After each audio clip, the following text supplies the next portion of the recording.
नागरिकका गुनासा, जिज्ञासा, प्रश्न अनि समस्याको उचित र सशक्त उठान गर्ने दिनेश एफएमको खरो प्रस्तुति कार्यक्रम नागरिक सवाल। नमस्कार आदरणीय श्रोता, नागरिक सवालमा म नारायण औस्ती, प्रविधिमा साथ दिँदै हुनुहुन्छ कल्पनाजी र छोटोजीले। नागरिक सवालमा विविध प्रसङ्गमा, विविध विषयवस्तुमा फरक फरक व्यक्तित्वसँग हामी हरेक दिन बिहान 7:30 देखि 8:30सम्म संवाद गर्छौँ र यो संवाद यहाँहरूले दिनेश एफएम 93.8 मेगाहर्ज, दिनेश खबरको फेसबुक पेजमा लाइभ, लम्कीमा रहेको लम्की एफएमबाट समेत एकसाथ सुन्दै आइराख्नु भएको छ। मैले हिजो नै फेसबुकबाट सार्वजनिक गरेको थिएँ, आजको नागरिक सवालमा मैले रमेश प्रसाईजीसँग कुराकानी गर्नेछु भनेर। ग्यालेक्सी 4K टेलिभिजनको देशव्यापी यात्रामा उहाँहरूको टिम निक्लेको छ र धनगढीमा आइपुग्नु भएको छ। धनगढीमा उहाँहरूको चाहिँ कार्यक्रम रहेको छ, ब्युरो स्थापना गर्नेदेखि लिएर संवाददाताहरूको प्रशिक्षण गर्ने कार्यक्रम रहेको छ। सो अवसरमा galaxy 4K television team Dhangadhi आइपुगेको छ। मैले रमेश प्रसाईजीलाई स्टुडियोमा निम्त्याएको छु कुराकानी गर्नको लागि, संवाद गर्नको लागि। र म उहाँले ग्यालेक्सी 4K टेलिभिजनमा कार्यक्रम प्रस्तोताको रूपमा काम गर्दै हुनुहुन्छ। लाल मोहर नामक कार्यक्रमको विषयमा पनि हामी चर्चा गर्नेछौँ। ग्यालेक्सी 4K टेलिभिजन, यसका विशेषताहरू र उहाँले अन्य क्षेत्रहरू हुँदाहुँदै पनि यो सञ्चार माध्यमको क्षेत्रमा लामै यात्रा तय गर्ने हिसाबले चाहिँ यो क्षेत्रलाई किन रोज्नुभयो, यसका विशेषताहरू, एउटा सञ्चारकर्मी, पत्रकार हुनुका मजाहरू, रमाइलाहरू, चुनौतीहरू के रहेका छन् भनेर पनि मैले उहाँसँग कुराकानी गर्नेछु। रमेशजी, नागरिक सवालमा हार्दिक स्वागत छ। धेरै धेरै धन्यवाद सर। म यो तपाईँको दिनेश एफएम सुनिरहनुभएका सम्पूर्ण श्रोताहरूमा अभिवादन टक्राउन चाहन्छु र साँच्चीकै सुदूरपश्चिमको एउटा गरिमामय सञ्चार माध्यममा उपस्थित हुन पाउँदा हृदयदेखि नै हर्ष लागेको छ। यो सुन्दर सुदूरपश्चिम यस्तो प्रदेश हो कि यहाँ फरक फरक संस्कृतिहरू, सांस्कृतिक विविधताहरू सदियौँदेखि मिलेर बसेका छन्। थारू समुदायको प्राचीन संस्कृति र त्यसमा पहाडी संस्कृतिको समायोजनले सुदूरपश्चिमको सांस्कृतिक सुन्दरतालाई अझ धेरै बढाएको छ। अतिवादीहरूले कहिलेकाहीँ यहाँ जातीय नाराहरू उठाएर विभाजन ल्याउने प्रयास गरे, टिकापुरसम्म घटाए, हाम्रा मनहरूलाई फटाउने प्रयास गरे, वैमनस्यता पैदा गराउने प्रयास गरे। तर हाम्रो एकता, हाम्रो सांस्कृतिक विविधताभित्रको त्यो एकता टुटेन, फुटेन। आज पनि सुदूरपश्चिम जस्ताको तस्तै छ। असाध्यै गौरव लागेको छ। यो सुन्दर पश्चिममा, सुदूरपश्चिममा हामी तपाईँलाई स्वागत गर्छौँ। र ग्यालेक्सी 4K टेलिभिजनको देशव्यापी यात्रामा हुनुहुन्छ। हजुर। अहिले सुदूरपश्चिममा, कर्णाली प्रदेशपछि सुदूरपश्चिममा हो कि उता पूर्वबाट? होइन, कर्णाली प्रदेशबाट हामीले सुरुवात गऱ्यौँ, किनभने कर्णाली प्रदेशलाई सधैँ एउटा पिछडिएको क्षेत्रको रूपमा असाध्यै सङ्कीर्ण आँखाबाट हेर्ने चलन छ। जबकि कर्णालीमा धेरै सम्भावनाहरू छन्, असङ्ख्य सम्भावनाहरू छन्। ती प्राकृतिक स्रोत साधनका हुन्, चाहे ती तपाईँको आर्थिक विकासका हुन्, चाहे ती समाचारका हुन्, हरेक क्षेत्रका असाध्यै धेरै सम्भावना भएको प्रदेश हो कर्णाली। त्यसकारण कर्णालीलाई हेर्ने आँखा अब फरक हुनुपर्छ भनेर हामीले कर्णालीबाट सुरुवात गऱ्यौँ र कर्णालीको प्रशिक्षण सकिने बित्तिकै हामी सुदूरपश्चिमतिर लाग्यौँ, किनभने सुदूरपश्चिमको पनि आफ्नै विविधता छ। मैले अघि नै वर्णन गरिहालेँ नि। त्यसपछि सुदूरपश्चिममा हुनुहुन्छ। यो मैले अब तपाईँ सञ्चार कर्ममा आउनुभयो, सञ्चारकर्मीको रूपमा ग्यालेक्सी 4K टेलिभिजन नै रोज्नुभयो। हजुर। ग्यालेक्सी 4K टेलिभिजन, अब यो धेरैवटा टेलिभिजनहरू छ, यो बिचमा तपाईँहरूको नयाँ टेलिभिजन ग्यालेक्सी 4K टेलिभिजन छ। यसले चाहिँ के फरक स्वाद पस्किन्छ दर्शकहरूका लागि, श्रोताहरूका लागि? हेर्नुहोस्, आदरणीय दर्शकहरूलाई सम्झना छ कि नेपालमा पत्रकारिता हिजो केवल प्रधानमन्त्री र मुख्यमन्त्रीका भाषणहरू, टाठाबाठाका अन्तर्वार्ताहरू, उद्योगीका चाहिँ तपाईँका उद्योगहरू, उद्घाटनहरू, शिलान्यासहरू, यस्तै यस्तै विषयमा केन्द्रित हुन्थ्यो।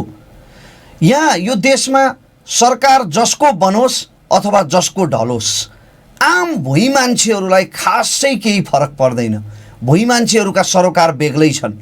कमरेड हो ची मिङले आफ्नो किताबमा लेख्नु भएको छ कि जनताले राता किताब बुझ्दैनन्। भियतनामका महान कम्युनिस्ट नेता हो ची मिङले त्यस्तो लेखे। स्वाभाविक पनि हो, जनतालाई त्यो राता किताबभन्दा बढी जनताका प्राथमिकताहरू अन्यत्रै छन्। उनीहरूको प्राथमिकता उनीहरूका केटाकेटीको शिक्षा हो, उनीहरू बिरामी हुँदा उनीहरूले पाउने उपचार हो, उनीहरूको प्राथमिकता उनीहरूको जीवनस्तर हो, उनीहरूको प्राथमिकता बाढी पहिरोबाट घर सुरक्षित होस्, हैन, आधी बेरी आएको बेला छानो उडाएको बेला त्यो छानाको पुनर्निर्माण होस्। त उनीहरूका समस्याहरूलाई नेपालको पत्रकारिताले कहिल्यै पनि प्रायोरिटीमा राख्न सकेन, प्राथमिकतामा राखेन। सिधा कुरा जनतासँग एउटा टेलिभिजन कार्यक्रमबाट एउटा नयाँ सुरुवात भयो। अब ती मान्छेहरूका आवाज जो आफ्ना आवाज टेलिभिजनमा पुगेको कहिले कल्पना पनि गर्न सक्दैनथे, कैलालीदेखि कर्णालीसम्मका, मेचीदेखि महाकालीसम्मका भुइँ मान्छेहरूका आवाज राष्ट्रिय टेलिभिजनमा आउन थाले। र त्यो कार्यक्रम, त्यही कार्यक्रम सिधा कुरा जनतासँग, जुन एउटा कार्यक्रम मात्रै होइन, एउटा सोच हो, पत्रकारितामा एउटा नयाँ ट्रेन्डको सुरुवात हो, जुन ट्रेन्डले जनताका समस्यालाई सबभन्दा बढी प्राथमिकतामा राख्छ। र त्यही ट्रेन्डलाई पछ्याउँदै, त्यही सिधा कुराको लाइन पछ्याउँदै ग्यालेक्सी 4K को स्थापना हुँदैछ। हिजो एउटा कार्यक्रम थियो, आज एउटा सिङ्गो टेलिभिजन च्यानलको स्थापना हुँदैछ, जुन जनताका लागि हो, आम म जस्ता भुइँ मान्छेहरूका लागि हो। त्यसकारण मैले ग्यालेक्सी 4K रोजेको हो। ग्यालेक्सी 4K टेलिभिजन कहिलेबाट सञ्चालनमा आउँछ? नयाँ वर्षबाट? सम्भवतः हामी नयाँ वर्षबाटै परीक्षण प्रसारण गर्ने योजनामा छौँ। यो सालबाट 100% यो वर्षको सुरुवातबाटै, प्रारम्भबाटै प्रसारणमा आउँछ। यसले जसरी रवि लामिछाने सरले सिधा कुरा जनतासँग सिङ्गो नेपाललाई जोडेका थिए, हजुर, न्युज 24मा सिधा कुरा जनतासँगको कार्यक्रममा सोही हिसाबले सोही प्रकृतिका भुइँ मान्छेका कथा व्यथाहरू समेटेर कार्यक्रमहरू प्रस्तुत हुन्छ। अवश्य, किनभने अहिले त हामीलाई कस्तो छ भने डाडु पन्यु एक हिसाबले अरूको हातमा हुनु र त्यसबाट आफूले पस्किनु, त्यो एउटा कठिन काम हो। मैले भन्न खोजेको के हो भने, हिजो एउटा टेलिभिजन कार्यक्रम थियो र त्यो अरू कसैको टेलिभिजन च्यानलमा थियो, रविदाई फकत कार्यक्रम प्रस्तुता मात्रै हुनुहुन्थ्यो। आज डाडु पन्यु आफ्नै हातमा छ, ग्यालेक्सी 4K हाम्रो आफ्नै च्यानल छ, जसलाई हामीले आफूले चाहे जसरी प्रस्तुत गर्न सक्छौँ। त्यसकारण स्वाभाविक रूपमा त्यही सिधा कुराको लाइनलाई पछ्याउँदै, तर हिजोको भन्दा असाध्यै धेरै बृहत रूपमा जनताका समस्याहरू, जनताका समाचारहरू र गुनासाहरू ग्यालेक्सी 4K मा आउनेछन्। हिजो सिधा कुरा जनतासँग एउटा कार्यक्रम आउँथ्यो, त्यसको निश्चित अवधि थियो। त्यो हेर्न लालयित हुन्थे। त्यहाँ समस्याहरू, गुनासाहरू राख्न पीडितहरू एकदमै लालयित हुन्थे। त्यहाँ त 45 मिनटमा अटाउनु पर्थ्यो। सिधा कुरामा त 45 मिनटमा सम्पूर्ण समस्याहरूलाई अटाउनु पर्थ्यो। आज हामीसँग 24 घण्टा छ नि, सिङ्गो च्यानल छ, जसले सिधा कुरा जनतासँगकै ट्रेन्ड पछ्याउँदै जुन स्थापना भएको छ। जति फराकिलो भयो त्यति चाहिँ स्थापित हुन अलिकति अप्ठ्यारो हुन्छ नि। सिधा कुरा एउटा एपिसोड थियो, अब सिङ्गो टेलिभिजन चलाउँदाका कठिनाइहरू त्यति नै लोकप्रिय हुन सकिएन भने के गर्ने होला भन्ने किसिमको चाहिँ अप्ठ्यारापनहरू त होला नि तपाईँहरूको टिमको।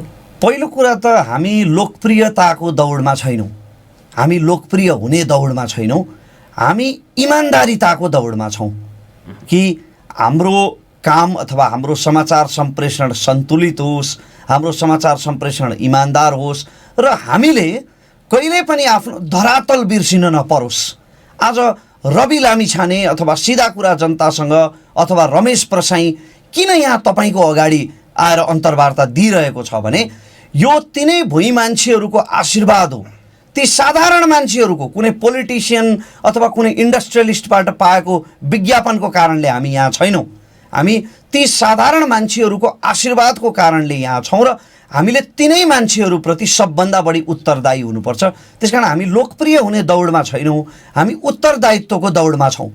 तपाईँले भने जस्तै चुनौतीहरू छन्, स्वाभाविक रूपमा छन्। हो, हिजो एउटा एपिसोड थियो, तर म तपाईँलाई सम्झना दिलाउँ कि हिजो त्यो एउटा एपिसोड सञ्चालन गर्नका लागि सीमित मुठ्ठीभर 2-4 जनाको टिम थियो। आज माने मैले आज चुनौतीहरू बृहत छन्, तर आज टिम पनि बृहत छ। आज एक धुरन्धर पत्रकारहरू, फेरि धुरन्धर भन्नाले लेख्नमा मात्रै धुरन्धर होइन, इमान्दारितामा उत्तरदायित्व पालनमा धुरन्धर पत्रकारहरू हामी देशभरिबाट खोजिरहेका छौँ। त्यसकारण चुनौतीहरू बृहत छन्, तर यसपटक टिम पनि बृहत छ। हामी तपाईँहरूको यो कार्यक्रमको ग्यालेक्सी 4K टेलिभिजनको पूर्ण सफलताको कामना गर्न चाहन्छौँ।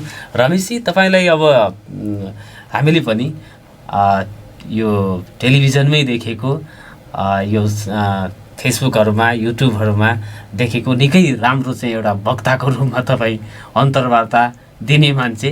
धन्यवाद। निकट भविष्यमै अब अन्तर्वार्ता लिने हुँदै हुनुहुन्छ।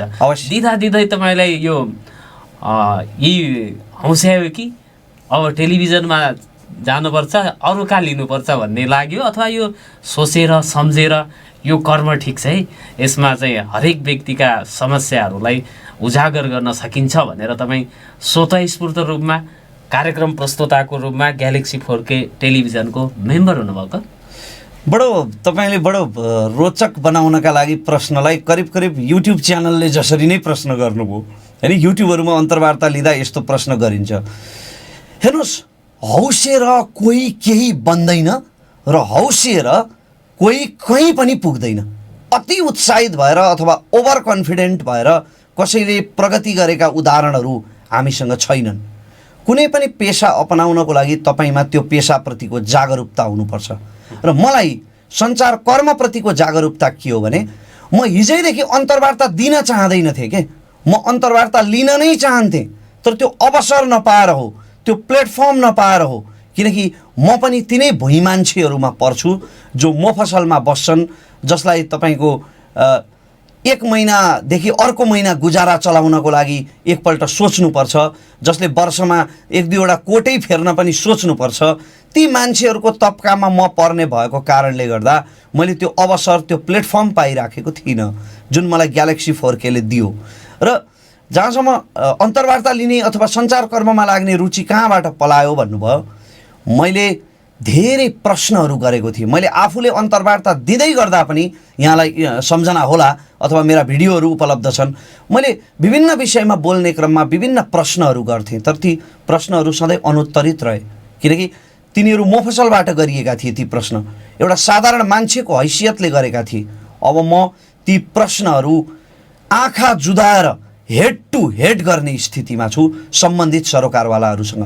र यसपटक म जोसँग प्रश्न गर्नेछु उनीहरूले उत्तर दिनै पर्छ, किनकि ती मेरा प्रश्नहरू हुने छैनन्, लाखौँ करोडौँ जनताले हेरिरहेको च्यानलबाट गरिएका जनताका प्रश्नहरू हुनेछन्। त्यसकारण मलाई यो कर्ममा रुचि जागेको हो। प्रश्नमा सङ्कुचन ल्याउने, जब चाहिँ आफै प्रश्नकर्ता भइसकेपछि त्यो काम जसरी तपाईँले योभन्दा अगाडि जवाब दिने क्रममा प्रश्न गर्नुहुन्थ्यो नि, भोलि चाहिँ प्रश्न सोध्ने ठाउँमा हुँदाखेरि जसरी पहिला प्रश्नहरू गर्नुहुन्थ्यो त्यसरी नै गर्नुहुन्छ कि सङ्कुचन आउँछ? मलाई के थाहा छ भने, मलाई अब यो कारणले मैले गर्न सकिनँ, प्रश्न गर्न सकिनँ, अथवा यो कारणले गर्दा मेरो कार्यक्रम सोचे जस्तो भएन भन्ने छुट मलाई छैन। यो कार्यक्रम केवल मेरो मात्र अथवा ग्यालेक्सी 4K को मात्र हुने छैन। यो कार्यक्रमप्रति देश विदेशबाट प्राप्त भइरहेका अपेक्षाहरू, देश विदेशबाट आइरहेका शुभेच्छाहरू, ती सबैको साझा सम्पत्ति हुनेवाला छ ग्यालेक्सी 4K टेलिभिजन।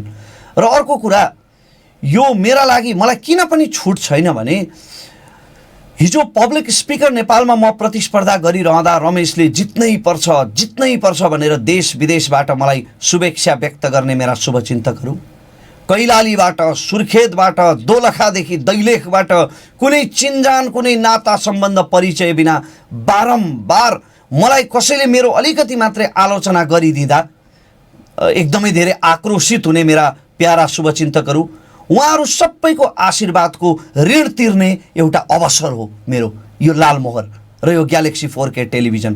उहाँहरू सबैका अपेक्षाहरू आफूले सके जति पूर्ण गर्ने, सके जति फेरि एउटा थोपाले समुद्र बदल्न सक्दैन। म जाने बित्तिकै अथवा ग्यालेक्सी 4K आउने बित्तिकै भयङ्कर काया पलटै हुन्छ, अब त विस्फोटै हुन्छ भनिरहेको छैन म। तर जे भइरहेको छ नि, जुन तरिकाले, जुन प्रकृतिबाट, जुन प्रक्रियाबाट सञ्चार कर्म चलिरहेको छ, त्यसमा केही न केही परिवर्तन चाहिँ निश्चय नै आउँछ। र त्यो मैले अघि भनिहालेँ, मलाई छुट छैन भनेर भनिरहँदा रवि दाइलाई पनि त्यो छुट छैन। अब हिजो एउटा टेलिभिजन च्यानल थियो सिधा कुरा, त्यसमा उहाँले केही प्राविधिक कारणहरू देखाउन सक्नुहुन्थ्यो, अथवा च्यानल व्यवस्थापनले सोचे जस्तो समर्थन गरेन, अथवा सोचे जस्तो हामीलाई आर्थिक स्रोत साधनहरू भएनन्, जे होस् त्यो उहाँको प्राविधिक कुराहरू उहाँले व्यक्त गर्न सक्नुहुन्थ्यो हिजो सिधा कुरा जनतासँग हुँदा। तर आज ग्यालेक्सी 4K को MD भइसकेपछि एउटा सिङ्गो च्यानल आफ्नो हातमा रहँदा अब ती कारणहरू देखाउने छुट रवि दाइलाई पनि छैन। हामी सबैको परीक्षा हो यो। र यो भिडमा नहराउनको लागि फरक प्रस्तुति, फरक स्वाद, फरक प्रसङ्गहरू उजागर गर्ने दायित्व तपाईँहरूका काँधमा छ। रमेशजी, यो सीमान्त भएर बस्नुका आफ्नै समस्याहरू हुन्छन्। सुदूर पूर्वी किनारामा जन्मने भएको तपाईँ झापाको काँकडभिट्टामा सुदूरपश्चिम अथवा सुदूर दक्षिण, सुदूर उत्तरका समस्या हुन्छन्। केन्द्रबिन्दुको मान्छे, काठमाडौँ खाल्टोको मान्छे अथवा सहरको पनि मध्यभागको मान्छे र कुनाको मान्छेका आफ्नै चुनौतीहरू हुन्छन्। अब यो तपाईँलाई जस्तो यो जो पब्लिक स्पिकरको रूपमा तपाईँ उदाउनु भयो, त्यही पुग्न पनि यहाँले चाहिँ अब सङ्घर्ष त गर्नु पर्यो होला। ती पीडाहरू, ती सङ्घर्षका कथा व्यथा त आफ्नै हुन्छन्, तर त्यो प्लेटफर्मसम्म ल्याइ पुर्याउन तपाईँले के कुराले चाहिँ उद्वेलित गरेको थियो? जस्तो पीडाहरू सुनाउनुमा म त्यति विश्वास गर्दिनँ होइन। पीडाहरू सुनाएर सहानुभूति प्राप्त गर्ने, रुने, चिच्याउने, आफ्ना दुःखहरू सुनाएर चाहिँ आफूप्रति एकदमै धेरै मान्छेहरूलाई पगाल्ने ट्रेन्ड चलेको छ आजकल। म मेरा शुभचिन्तकहरूलाई त्यसरी पगाल्न चाहन्न र पगाल्नु आवश्यक पनि छैन, किनकि जो मसँग पग्लिनुहुन्छ अथवा प्रभावित हुनुहुन्छ उहाँहरू मेरो सत्य कर्मको कारणले, इमान्दारिताको कारणले, मेरो उत्तरदायित्व र प्रतिभाको कारणले प्रभावित हुनुपर्छ भन्ने लाग्छ मलाई। मेरा दुःख सुनेर पग्लिने होइन के। र जहाँसम्म तपाईँले सङ्घर्षको कुरा गर्नुभयो, के कुराले तपाईँलाई उत्प्रेरित गर्यो भन्नुभयो, म सधैँ आफूलाई अरूभन्दा केही फरक देखाउन चाहन्थेँ। जस्तो अघि तपाईँले भन्नुभयो नि भिडमा हराउनुहुन्न भनेर, म आफूलाई भिडभन्दा अलिक फरक देखाउन चाहन्थेँ। त्यो फरक देखाउनु किन जरुरी थियो भने मलाई भिडले त्यति पत्ती आएन के। सुरुका दिनहरूमा भिडले मेरो शारीरिक कारणले गर्दा पत्ती आएन मुख्यतः, त्यसपछि अब मेरो आर्थिक कारणले गर्दा पत्ती आएन होला, जे होस् मलाई भिडले पत्ती आएन। त्यसकारण त्यो भिडलाई पत्याउन बाध्य बनाउनका लागि भिडभन्दा फरक हुन जरुरी थियो। र भिडभन्दा फरक हुनका लागि आफूमा के छ भनेर मैले आफूभित्र निहाल्दा, खोज्दा, खोतल्दा मैले आफ्नो बोल्ने कलालाई पाएँ र त्यसपछि मैले बोल्न थालेँ।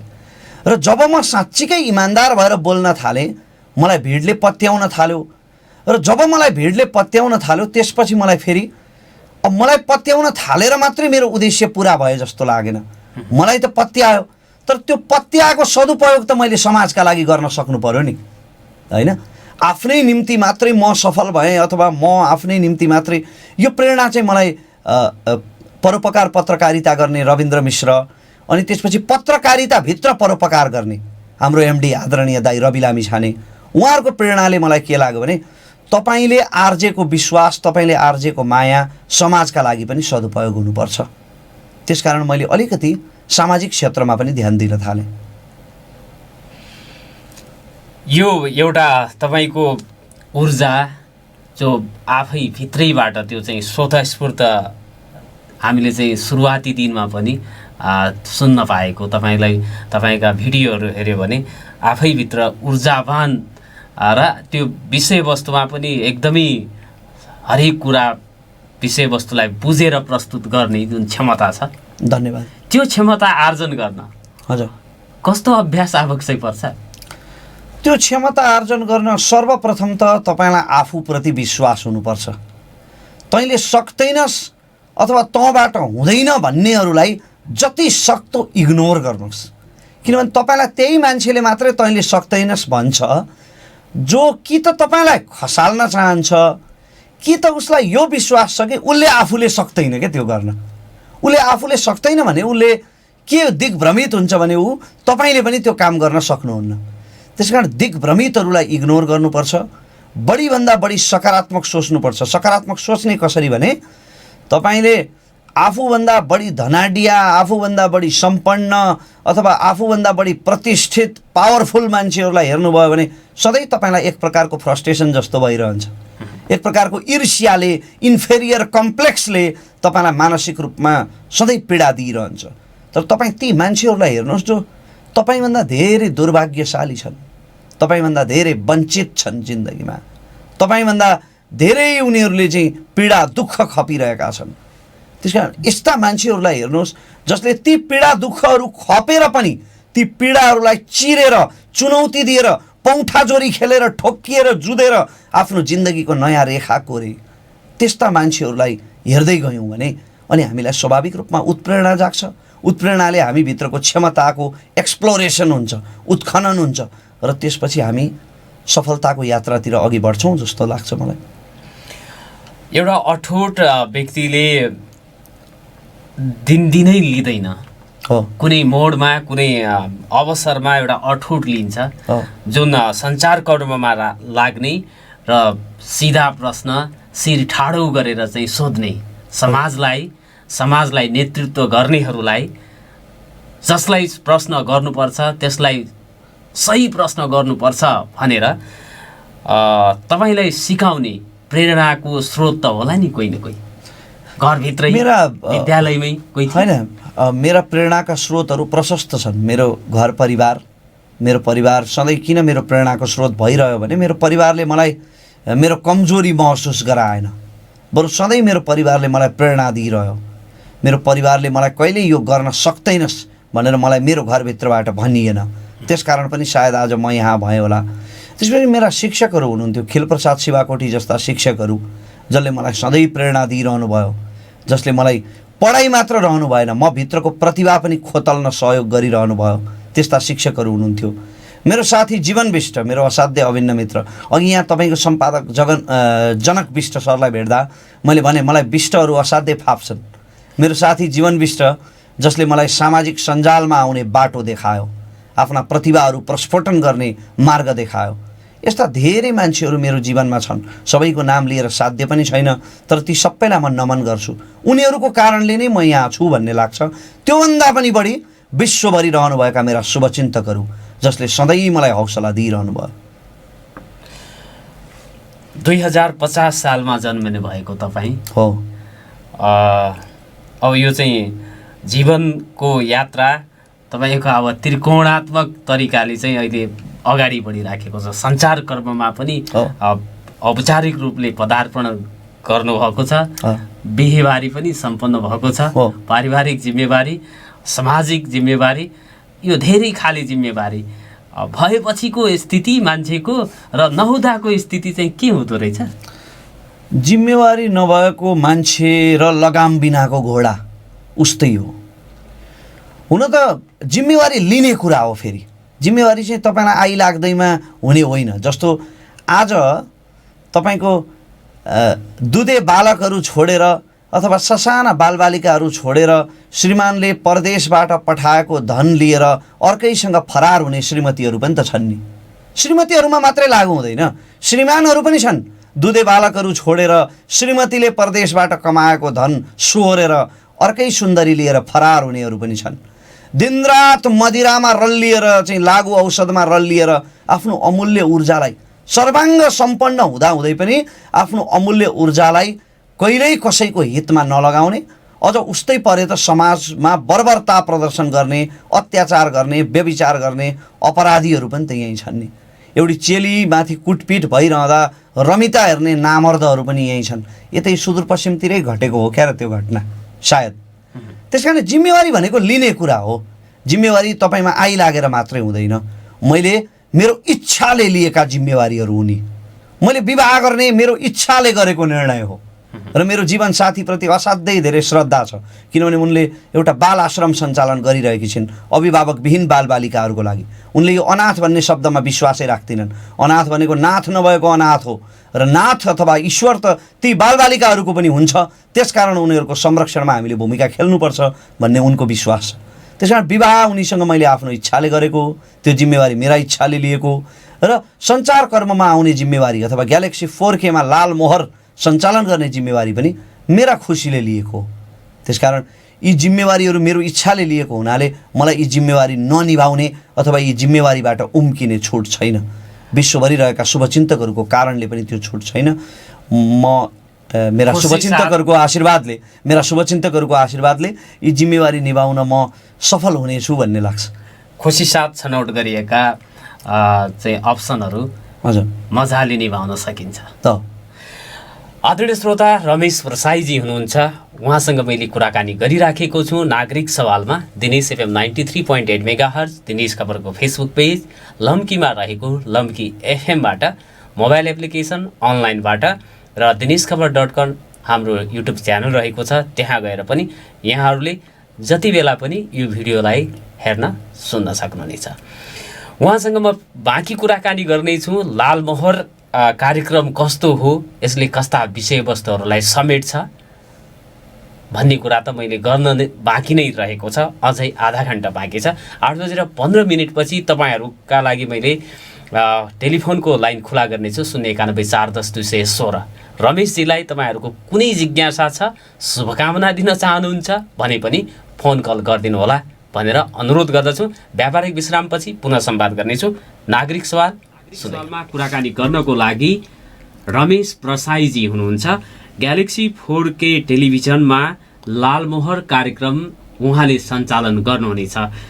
ग्यालेक्सी 4K टेलिभिजनको देशव्यापी यात्रामा हुनुहुन्छ उहाँहरू र सुदूरपश्चिम पुग्नु भएको छ। सुदूरपश्चिममा ब्युरो कार्यालय स्थापना गर्ने र सञ्चारकर्मीहरूको उहाँहरूको टेलिभिजनसँग आबद्ध सञ्चारकर्मीहरूसँग अन्तर्क्रिया गर्ने कार्यक्रम रहेको छ। उहाँहरू धनगढीमा हुनुहुन्छ। रवि लामेछाने, दीपक बोहरा लगायतको टिम चाहिँ उहाँहरूको धनगढीमा छ। यो अवसरलाई मैले पनि पछ्याएको छु। रमेशजीलाई नागरिक सवालमा संवादको लागि बोलाएको छु। 091-410-216 को लाइन 8:15 तपाईँहरूको लागि खुला हुनेछ। फोन गर्नुहोला भनेर अनुरोध गर्न चाहन्छु। पुनः स्वागत छ रमेश। धन्यवाद दाइ। र अघि तपाईँको एउटा प्रश्नको उत्तर दिँदै थिएँ म। तपाईँले जिम्मेवारीले जेल्ने हो कि भन्ने एउटा प्रश्न गर्नुभयो नि। हजुर। कस्तो हुन्छ भने तपाईँलाई कसैले जबरजस्ती खोलामा धकेलिदियो भने तपाईँलाई पौडी खेल्न गाह्रो हुन्छ। तर आफ्नो इच्छाले त तपाईँ जति पनि स्विमिङ गर्न सक्नुहुन्छ नि, तपाईँले आफूले चाहँदा। त्यसकारण मलाई कस्तो लाग्छ भने हामीले आफूले लिने च्यालेन्जहरूको अथवा आफूले लिने जिम्मेवारीहरूको छनौट आफैले गऱ्यौँ भने हामीले आफैले छानेका च्यालेन्जहरू, आफूले छानेका कर्तव्यहरू निभाउन चाहिँ हामीलाई असाध्यै सजिलो हुन्छ। पौडी खेले जस्तै के आनन्दपूर्वक निभाउन सकिन्छ, खेली खेली निभाउन सकिन्छ। तर कुनै कुरा तपाईँमाथि अरूले लादेको छ भने चाहिँ ती लादेका कुराहरू निभाउन चाहिँ हामीलाई असाध्यै धेरै गाह्रो हुन्छ। कहिलेकाहीँ एउटा पार्टीको जिन्दाबाद मुर्दाबाद भन्दै नारा लगाउँदै कहिलेकाहीँ अर्कै पार्टीको नाम निस्किन्छ नि मान्छेको मुखबाट, होइन? त्यस्ता भिडियोहरू पनि आए। त्यो लादिएको जिम्मेवारी हो र हामीले लिएको जिम्मेवारी हाम्रो इच्छाले लिएको हो। खुसीका छनौट निभाउन हजुर सजिलो, खेली खेली निभाउन सकिन्छ। यो चाहिँ रमेश प्रसाईजीले इतिहास, भूगोल, त्यसपछि अब राजनीतिक, सामाजिक, सांस्कृतिक विषयवस्तु, हरेक विषयवस्तुमा धारा प्रवाह कुरा गर्न सक्नुहुन्छ, तपाईँ भन्न सक्नुहुन्छ। पढाइको सन्दर्भमा पनि तपाईँले आफ्नो फ्याकल्टी नै टप गर्नुभएको भन्ने मलाई जानकारी छ। सौभाग्य। यो सब कुरा हजुर कसरी चाहिँ सम्भव हुन्छ, कसरी व्यवस्थित गरेर दिमागभित्र चाहिँ राख्नुहुन्छ तपाईँ? यो वास्तवमा यो क्लास लिनुपर्ने कुरा हो दाइ, होइन? यहाँले प्रश्न गरिहाल्नुभयो। सायद अब यो प्रश्न यहाँले यो रेडियोमा नसोधेको भए सुदूरपश्चिममा मेरो क्लास हुन सक्थ्यो कुनै बेला यो विषयमा। त्यसले गर्दा अलिकति मेरो प्रोफेसनलिजममा धक्का त पर्न जान्छ यसको उत्तर दिँदा। यद्यपि तपाईँले प्रश्न गरिहाल्नुभयो। यो मेरो एउटा रिकल मेथड छ, पुनस्मरण थ्योरी भन्छु म यसलाई। स्मरण शक्तिमा एउटा पतनको सिद्धान्त हुन्छ। त्यसले के भन्छ भने तपाईँले प्रत्येक दिन देखे सुनेका सम्झेका कुरामध्ये 22% मात्रै तपाईँको मस्तिष्कमा रहन्छन्, जम्मा 22%, र बाँकी 78% डिलिट भएर जान्छन्। त्यस्तो किन हुन्छ भने सबै 100% तपाईँको यो एउटाले हात हल्लाएको, अर्को ढोकाबाट भित्र पसेको, अर्कोले त्यहाँ बाहिर गेट खोलेको, छेउमा रुपी कराएको, त्यो रुपी कराएको टोन, यी सबै कुरा बिहानदेखि बेलुकासम्मका इतिश्री कुरा तपाईँको दिमागमा हुने भए सायद तपाईँको मस्तिष्क विस्फोट हुने थियो होला, ह्याङ भएर। त्यस कारणले 22% कुरा मात्रै तपाईँको मस्तिष्कमा रहन्छन् भनेर त्यो सिद्धान्तले भन्छ। र म ती मैले सुनेका कुराहरू जसमा मलाई बढी रुचि छ ती कुरा म बारम्बार सम्झिरहन्छु, किनभने जम्मा 22% मात्रै रहने हो मस्तिष्कमा। त मस्तिष्कलाई यो लाग्नुपर्छ कि यी कुराहरू जरुरी हुन्। हाम्रो मस्तिष्कमा पनि फिल्टर छ क्या, जुन कुरा बढी जरुरी हुन् ती कुरा मात्रै राख्छ मस्तिष्कले। त्यस कारणले मस्तिष्कलाई महसुस हुनुपर्छ कि त्यो कुरा राख्न जरुरी हो। त्यो महसुस गराउनका लागि त्यसको बारम्बार स्मरण गरिरहनुपर्छ। तपाईँले कुनै पाठ बिहान पढ्नुभयो भने दिउँसो अचानक सम्झिदिनुहोस् क्या, चिया खाँदै गरेको बेला सरप्राइज गराइदिनुहोस् दिमागलाई। बारम्बार त्यसरी 2-4 चोटि पुनः स्मरण गरिरह्यो भनेदेखि तपाईँलाई धेरै हदसम्म स्मरणमा रहन्छ। यो चाहिँ यो स्मरण कला कसरी बढाउने भनेर तपाईँहरूको लागि, हाम्रा श्रोताहरूका लागि फाइदाजनक र मेरा लागि त अझ फाइदा, मैले डबल त्रिबल चाहिँ सुन्छु। तपाईँहरूलाई मलाईभन्दा बढी सुविधा छ। तपाईँहरूलाई मलाईभन्दा बढी किन सुविधा छ भने स्मरण शक्तिमा अर्पण शर्माले के भन्नुभएको छ भने दिमागको बेसिक फर्मेट भनेको फोटो फर्मेट हो। देखेका कुरा सबभन्दा छिटो स्मरणमा रहन्छन्। यी कुरा चाहिँ तपाईँको अर्पण शर्मा मात्रै नभएर कैयौँ स्मरण विज्ञहरूले पनि भनेका छन्। देखेका कुरा धेरै हदसम्म स्मरणमा रहन्छन्। त्यसकारण सुनेका कुरा त 20% मात्र सम्झिन्छ मान्छेले, देखेका कुरा 80% सम्झिन्छ भन्छन्। त्यसकारण तपाईँलाई त स्वाभाविक रूपमा मेरोभन्दा 80% बढी सुविधा छ। यो सबैले ख्याल गर्न जरुरी छ। रमेशजी, अब यो ग्यालेक्सी 4K टेलिभिजनका कुराहरू फेरि चाहिँ नगर्यो भने तपाईँमाथि अन्याय हुन्छ। ग्यालेक्सी 4K माथि पनि अन्याय हुन्छ। अन्याय हुन्छ। तसर्थ यो धेरैवटा टेलिभिजन च्यानलहरू छन्। अब अहिले भनेको हरेक कुरा अब यो अनलाइनमा जान्छ। टेलिभिजनहरू पनि मान्छेले मोबाइलबाट हेर्छ, फुर्सद हुँदैन, बाटोमा हिँड्दा हिँड्दै हेर्छ। यो अब सयौँको बिचमा ग्यालेक्सी 4K टेलिभिजनलाई अलग देखाउन तपाईँहरू के गर्नुहुन्छ? यो अलग देखाउनै पर्दैन, यो त्यसै पनि अन्य टेलिभिजनहरूभन्दा अलग छ, फरक छ। तर अब यो अहिले फेरि अब यो कस्तो हुन्छ भने यो चुनावी भाषण जस्तो हुन्छ फेरि। त्यस कारणले यसलाई प्रमाणित गर्नलाई चाहिँ देखाउन जरुरी छ। तपाईँले भनेको ठिकै हो र हामी प्रमाणित गर्ने नै छौँ भन्ने हामीलाई लाग्छ। त्यो किन लाग्छ त? किन अरूभन्दा ग्यालेक्सी टेलिभिजन फरक छ भने ग्यालेक्सी टेलिभिजन आफ्ना कार्यक्रमहरूको कारणले अन्य टेलिभिजनहरूभन्दा फरक छ। हामी पहिलोपल्ट नेपालीमा रामायण प्रसारण गर्दैछौँ। आजसम्म हामीले सधैँ हिन्दी रामायण हेरेको होइन, इन्डियन च्यानलहरूमा त हेरेको हो नि रामायण।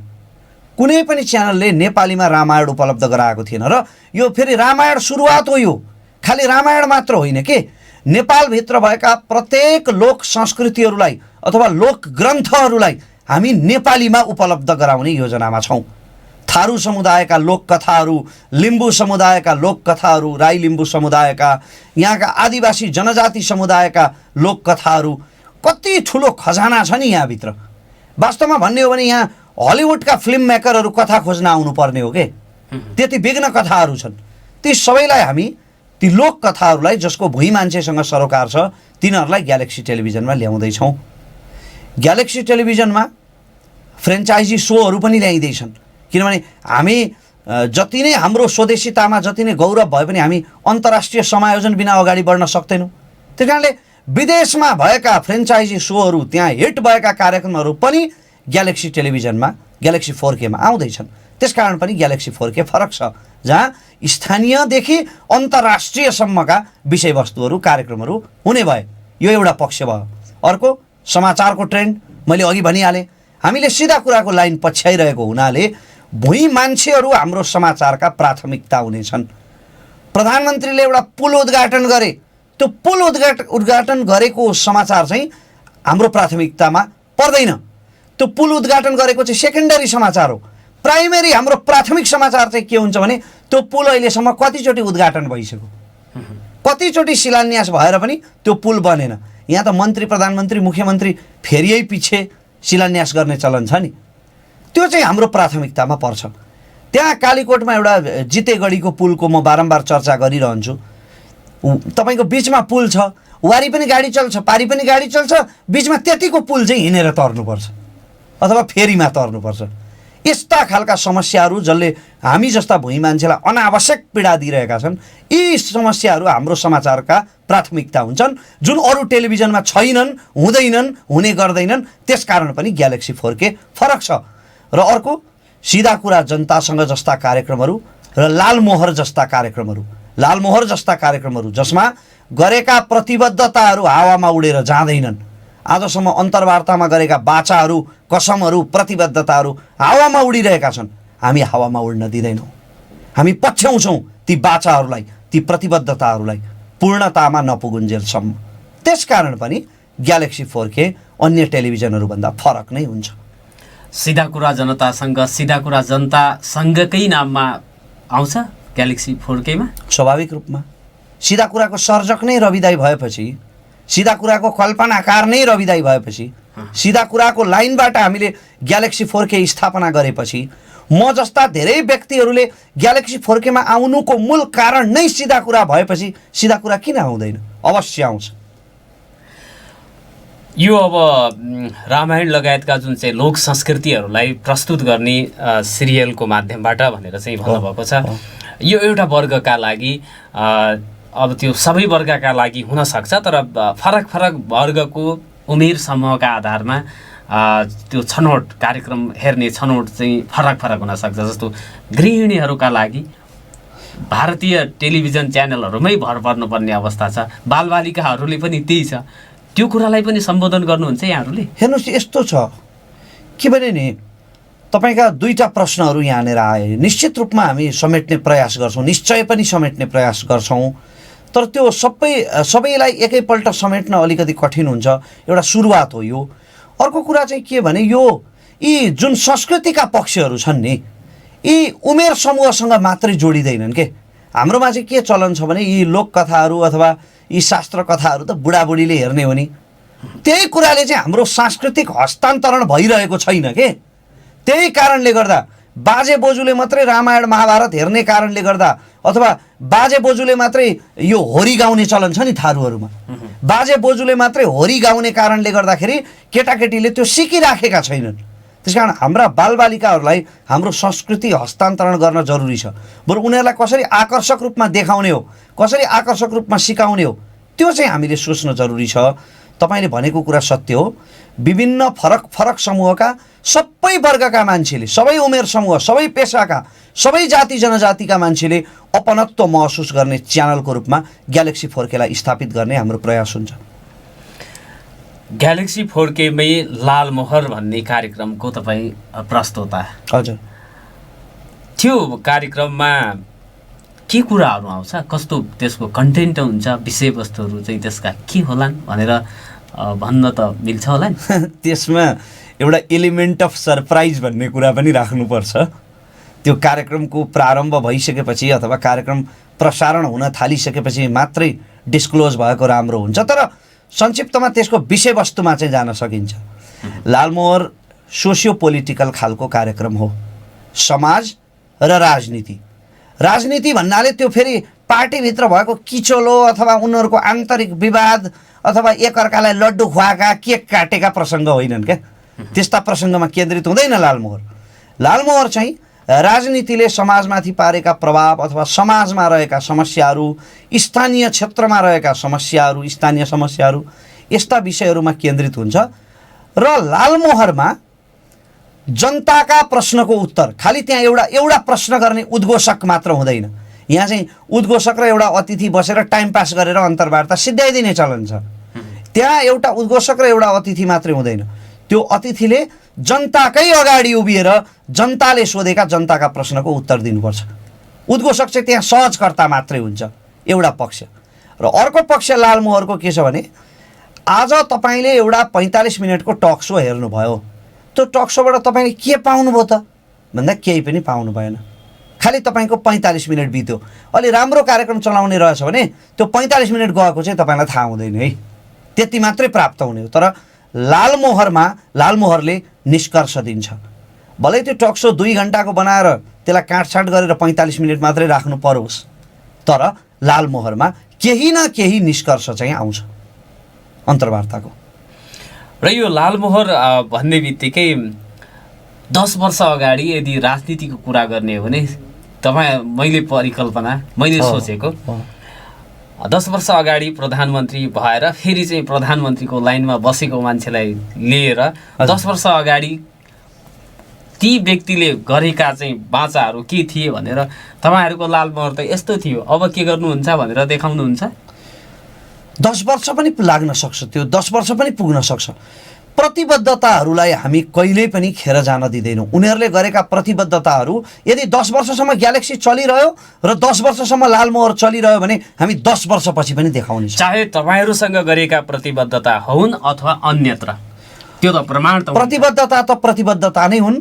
कुनै पनि भाषण अथवा कुनै पनि अडियो भिडियो श्रव्य दृश्य जेमा उनीहरूको प्रतिबद्धताको प्रमाण उपलब्ध छ, चुनावका घोषणा पत्रहरूदेखि चुनावी भाषणहरूसम्म कुनै पनि प्रतिबद्धताको हिसाब लिने प्रयत्न चाहिँ हामी गर्छौँ।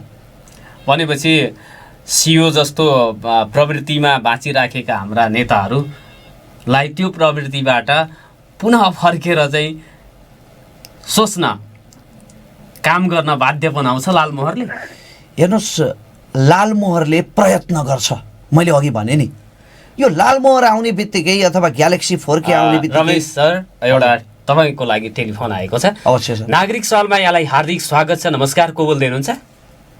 हजुर नमस्कार सर, म अनन्त विस्मात यहाँ पौनियाबाट बोल्दैछु। रमेशजी हुनुहुन्छ, तपाईँ उहाँसँगै प्रश्न गर्नुहोस् ल। हजुर, उहाँलाई मेरो एउटा प्रश्न के छ भने यो तपाईँको जुन ग्यालेक्सी 4K नयाँ टेलिभिजन स्थापना गर्दै हुनुहुन्छ भन्ने कुरा सुने, त्यो जुन खालको चाहिँ नि त्यो कार्यक्रमहरू त्यो टेलिभिजनले प्रसारण गर्दैछ भन्ने कुरा सुने, त्यसबाट मलाई धेरै खुसी पनि लाग्यो। र एउटा कुरा, नेपालको राजनीति भनेको चाहिँ नि यहाँको रिमोट कन्ट्रोल चाहिँ विदेशीहरूको हातमा हुन्छ। यहाँका नेताहरू उनीहरूको निर्देशन अनुसार यहाँको शासन चलाउँछन् र उनीहरूकै यहाँ हालिमुहाली चल्छ यहाँ विदेशीहरूको। यिनीहरू त खालि मुकुण्ड मात्रै हुन्। एउटा यो कुरोलाई चाहिँ नै तपाईँहरू कतिको फोकस गर्नुहुन्छ? अर्को कुरा चाहिँ नै संस्कृति र सभ्यता धर्म भन्ने कुरा कुनै पनि राष्ट्रको चिनारी हो। त्यो चिज नष्ट भइसकेपछि त्यो राष्ट्रको वास्तविक चिनारी चाहिँ रहँदैन। अब हाम्रो देशमा चाहिँ अहिले विदेशीहरूले जसरी तसरी चाहिँ नै विभिन्न किसिमका प्रलोभनहरू चाहिँ नै जनताहरूलाई दिएर जबरजस्ती चाहिँ नै यहाँको हाम्रो पुरानो संस्कृति र सभ्यता चाहिँ नष्ट गर्ने र आफ्नो धर्म, आफ्नो संस्कृति र आफ्नो सभ्यतातिर हिँडाउने जो प्रपञ्च चलिरहेको छ, त्यसलाई बचाउनको लागि, त्यसलाई हटाउनको लागि र हाम्रो धर्म, हाम्रो परम्परागत चाहिँ नै धर्म, परम्परागत धर्म भन्नाले किराँत धर्म, बुद्ध धर्म, हिन्दू धर्म, हाम्रो प्रकृति धर्म, यिनीहरूलाई चाहिँ प्रश्रय दिने खालका कार्यक्रमहरू र विदेशी धर्महरूलाई, विदेशी संस्कृति र विदेशी सभ्यताहरूलाई प्रोत्साहन गर्ने खालका कार्यक्रमहरू चलाउने योजना पनि राख्नु भएको छ कि छैन? यसको उत्तर चाहे हजुर। नमस्कार, धन्यवाद। धन्यवाद सर, धन्यवाद। उहाँले असाध्यै सान्दर्भिक प्रश्न गर्नुभयो। पहिलो कुरा उहाँले के भन्नुभयो भने यो देशमा विदेशी हस्तक्षेप भइरहेको छ, यहाँको रिमोट कन्ट्रोल त उता दिल्लीतिर अथवा बेजिङतिर छ नि, शासन त यहाँका नेताहरूले चलाइरहेकै छैनन्। यो विषयलाई तपाईँहरू कसरी लिनुहुन्छ, कसरी उठाउनुहुन्छ भन्नुभयो। यो रिमोट कन्ट्रोल उता पुगेको होइन कि सर, उता दिइएको हो। यो दिल्लीको हातमा भएको होइन, दिल्लीको हातमा खुसीले, राजी खुसीले, अघि मैले खुसीको छनौट भने नि, खुसीले छनौट गरेर हाम्रो देशका नीति निर्माताहरूले टक्राएको रिमोट कन्ट्रोल हो। त्यसकारणले यो रिमोट कन्ट्रोललाई फिर्ता लिने दिशामा निश्चित रूपमा निश्चय पनि एउटा सञ्चार माध्यमको भूमिका त हुन्छ, तर कस्तो भने तपाईँले अघि म तपाईँलाई भन्दै पनि थिएँ, एउटा सञ्चार माध्यमले के गर्न सक्दैन भने एउटा सञ्चार माध्यमले भ्रष्टाचारीलाई भ्रष्टाचारी हो भनेर भन्न चाहिँ सक्छ प्रमाण पुगेको खण्डमा। प्रमाण नपुगी त भन्न पनि सकिँदैन। प्रमाण पुगेको खण्डमा यो भ्रष्टाचार भएको हो भन्न चाहिँ सक्छ, तर भ्रष्टाचारीलाई मुन्ट्याएर लगेर अख्तियारमा अथवा कारागारमा थन्क्याउन चाहिँ सक्दैन एउटा सञ्चार माध्यमले, होइन। अख्तियारको सहयोगमा समात्नसम्म सकिन्छ, तर सञ्चार माध्यमले नै सबै काम गर्न चाहिँ सक्दैन। त्यसकारण लालमोहरले अब तपाईँले अघि भन्नुभयो नेताहरूलाई के साँच्चीकै सोच्ने बनाउँछ त, एकपल्ट सोच्न बाध्य चाहिँ पार्छ र उनीहरूलाई जवाफदेही बनाउने प्रयत्न चाहिँ अवश्य गर्छ लालमोहरले। किनभने यहाँ कस्तो छ भने यहाँ जवाफदेहिता भएन भन्छौँ, हामीले जवाफ कहिले माग्ने गरेकै छैन के सर। जवाफ कहिले हामीले स्पष्ट रूपमा माग्ने गरेको छैन। यहाँ टकसो अन्तर्वार्ताहरू टाइम पास गर्नका लागि हुन्छन्। त्यसकारण इमान्दार भएर नीति निर्मातालाई जवाफदेही बनाउने प्रयास चाहिँ लालमोहरले गर्छ, तर जवाफ दिने नदिने चाहिँ अथवा सोच्न बाध्य हुने कि नहुने अथवा सच्चिने नसच्चिने ती सबैको जिम्मा त हामी कहाँ लिन सक्छौँ र। हामी आफ्नो कर्तव्यको जिम्मा लिन सक्छौँ। हामी घचघच्याइरहन्छौँ, हामी धकेलिरहन्छौँ, हामी बोलिरहन्छौँ, हामी आवाज उठाइरहन्छौँ, त्यत्तिको जिम्मा हामी लिन सक्छौँ। अर्को कुरा उहाँले सोध्नुभयो यो संस्कृतिलाई, हाम्रो संस्कृति पुरानो संस्कृति लोप हुँदैछ, यो सबैले देखेको जानेको कुरा हो कि कसरी हाम्रो संस्कृतिमाथि अतिक्रमण हुँदैछ। त ग्यालेक्सी 4Kले सबै धर्म संस्कृतिप्रति सम्मान गर्छ, सबै धर्म संस्कृतिप्रति सम्मान गर्छ र हाम्रो प्राचीन परम्पराहरू, हाम्रा किराँत, बौद्ध, हिन्दू, हाम्रो माटोका संस्कृति, हाम्रा प्राकृतिक धर्म, प्राचीन धर्म संस्कृतिहरूलाई प्रोत्साहन दिने पक्षमा स्वाभाविक रूपमा भूमिका खेल्छ। नेपाली रामायण त प्रसारण गर्ने घोषणा गरिसक्यौँ हामीले। अर्को टेलिफोन आएको छ, यहाँलाई नागरिक सवालमा हार्दिक स्वागत छ। नमस्कार, को बोल्दै हुनुहुन्छ? नमस्कार अवस्थीजी, म धनगढी चौराबाट हो। हजुर। र हाम्रो रमेश परसाई भाइलाई पनि हाम्रो सुदूरपश्चिममा यानि कि धनगढी कैलालीमा चाहिँ यहाँलाई धेरै धेरै स्वागत। धन्यवाद सर, धन्यवाद, म कृतज्ञ भएँ। बहुप्रतिभाशाली, विलक्षण प्रतिभाशाली उहाँको म चाहिँ हर कार्यक्रमहरू युट्युब च्यानलदेखि अन्य चाहिँ सञ्चारमा आएका सबै कार्यक्रमहरू हेरिरहेको हुन्छु। अब अत्यन्तै फेरि अब उमेरले म चाहिँ उहाँभन्दा 20 वर्ष जेठो छु, यद्यपि उहाँबाट धेरै शब्दहरू, धेरै कुराहरू चाहिँ सिकिरहेको हुन्छु भन्छु चाहिँ। अत्यन्तै त्यो सानो उमेरमा पनि उहाँको चाहिँ जुन किसिमको चाहिँ एउटा प्रकृतिले उहाँलाई दिएको छ, त्यसमा पनि उहाँको यो यति बहुप्रतिभा, बहु चाहिँ विलक्षण प्रतिभा यो अत्यन्तै छ। अझै पनि फेरि चाहिँ गर्नुहोस्, अब तपाईँको चाहिँ अब यो ग्यालेक्सी 4K च्यानलमा चाहिँ फेरि लालमोहर उसमा चाहिँ आउनुभएको रहेछ। यहाँलाई धेरै धेरै चाहिँ शुभकामना, स्वागत पनि छ। र कस्तो छ भने हाम्रो मिडियाहरू पनि केन्द्रीकृत, हिजोको दिनमा एउटा केन्द्रीकृत राज्य सत्ता प्रणाली चाहिँ जसरी सञ्चालन भएको थियो मुलुकमा, त्यसै तवरले चाहिँ यो हाम्रो मिडियाहरू पनि बिग मिडिया भन्नुपर्दा बिग मिडियाहरू केन्द्रीकृत। अब तपाईँको काठमाडौँमा जे देखिन्छ ती कुराहरू मात्र अहिलेसम्मको ती मिडियाहरूमा चाहिँ प्रसारणहरू हुन्छ, चाहिँ तपाईँको चाहिँ पब्लिस हुन्छ र सबै चाहे प्रिन्ट मिडिया होस्, चाहे चाहिँ अब यो चाहिँ तपाईँको टेलिभिजन मिडिया होस्, चाहे चाहिँ यो अनलाइन होस्।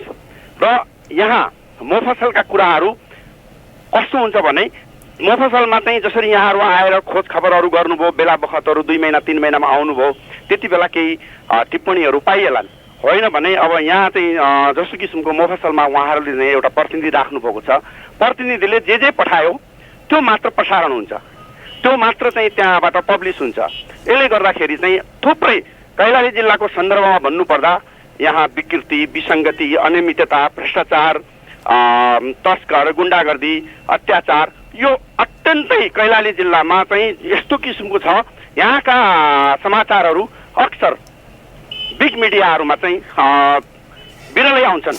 अब यस्तो उसमा चाहिँ यो ग्यालेक्सी 4K मिडियाले सबै कुराहरूको अब कसरी चाहिँ यहाँ यस क्षेत्रको प्रसारण गर्छ त्यो हामीले चाहिँ हेर्नु बाँकी छ। र रवि लामेछानेजीलाई पनि धेरै धेरै शुभकामना, स्वागत छ कैलालीमा। र अब हामीले चाहिँ हेर्छौँ र भोलिको दिनमा यहाँहरूले कस्तो गर्नुहुनेछ, राम्रै गर्नुहुनेछ भन्ने चाहिँ हामी विश्वस्त छौँ। धन्यवाद। धन्यवाद।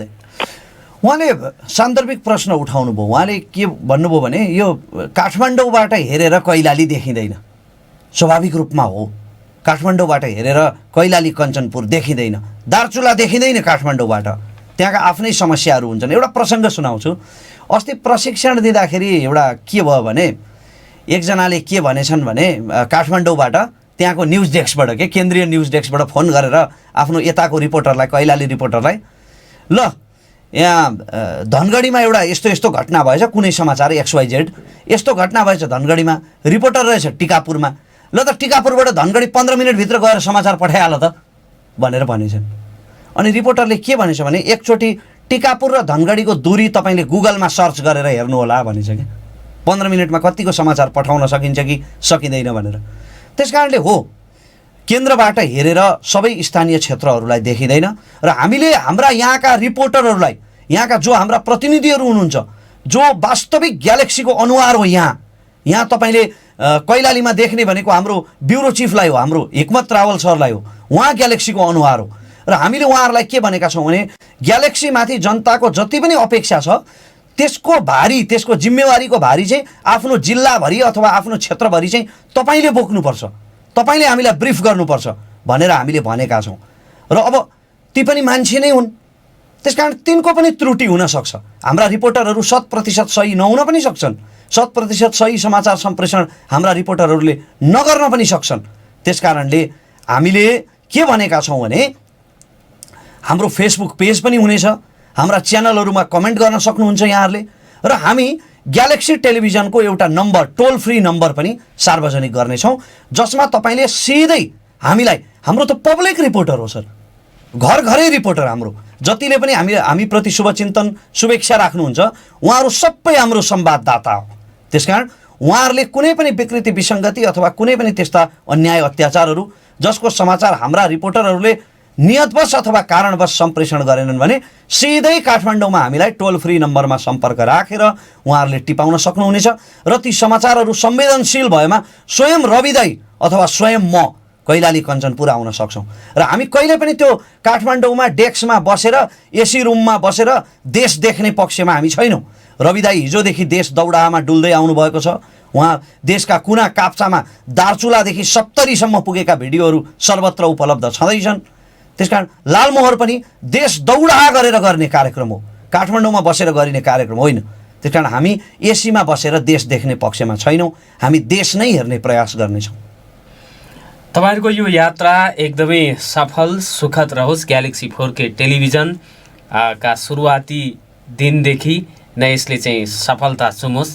हरेक कार्यक्रमहरू सिधा कुरा जनतासँग जस्तै लोकप्रिय र जनताका समस्याहरूलाई समाधान गर्ने किसिमका हुन्, यो हाम्रो शुभेच्छा शुभकामना छ। रमेश पनि र यो ग्यालेक्सी 4K को कुरा गरिराख्दाखेरि हाम्रा खालि तपाईँको हाम्रा संवाददाताहरू जसलाई हामीले जिम्मेवारी दिएका छौँ उहाँहरूको कर्तव्य हो, उहाँहरूको प्रमुख कर्तव्य हो। तर सँगै कर्तव्य चाहिँ यहाँ रहेका स्थानीय पत्रकारहरू, रेडियो दिनेश जस्ता सञ्चार माध्यमहरू, होइन, यहाँ जस्ता कार्यक्रम प्रस्तुताहरूको पनि सँगसँगै दायित्व हुन्छ कि हामीलाई सुसूचित गराउने। त्यो कुनै त्यो हाजिरा लिएको अथवा जागिर खाएको कारणले मात्रै त दायित्व हुँदैन नि, एउटा समाजप्रतिको उत्तरदायित्व पनि हुन्छ नि। यहाँको समस्या पुगेर ग्यालेक्सी 4K मा प्रसारण भएर देशव्यापी हुनु भनेको त तपाईँको पत्रकारिताको पनि सफलता हो नि, होइन र? त्यो चाहिँ आशा गर्छौँ है हामी। यो एकदमै महत्त्वपूर्ण समय, तपाईँ व्यस्तताका बावजुद पनि कुराकानी गर्न स्वयं आफै हाम्रो स्टुडियोसम्मै आइदिनु भयो, यसको लागि म हार्दिक आभार व्यक्त गर्न चाहन्छु। हाम्रो कार्यक्रमको निर्धारित समय सिद्धिएको छ। रमेशजी, अन्तमा मैले सोध्न छुटाएको र यहाँले चाहिँ भन्नुपर्ने केही कुरा छ? एउटा गोदरेज डिटर्जेन्ट पाउडरको विज्ञापन थियो क्या र, त्यसमा पहिले इस्तेमाल गरे फिर विश्वास गरे भन्थे। त्यस कारणले ग्यालेक्सी 4K लाई एकैपल्ट हचुवाको भरमा विश्वास गर्ने होइन कि हामी सम्भवतः वैशाखदेखि प्रसारणमा आउँदैछौँ। एकचोटि परीक्षण चाहिँ अवश्य गर्नुहोला, अवलोकन चाहिँ अवश्य गर्नुहोला भन्न चाहन्छु। र यो सुदूरपश्चिममा उपस्थित हुन पाउँदा साह्रै खुसी लागेको छ। तुम्रो सबैको जय होस्। धन्यवाद। नमस्कार। धन्यवाद। आदरणीय श्रोता, भोलि अर्को विषयवस्तु र प्रसङ्गमा कुराकानी गर्ने बाचाका साथ म पनि बिदा माग्छु। नमस्कार, शुभ दिन।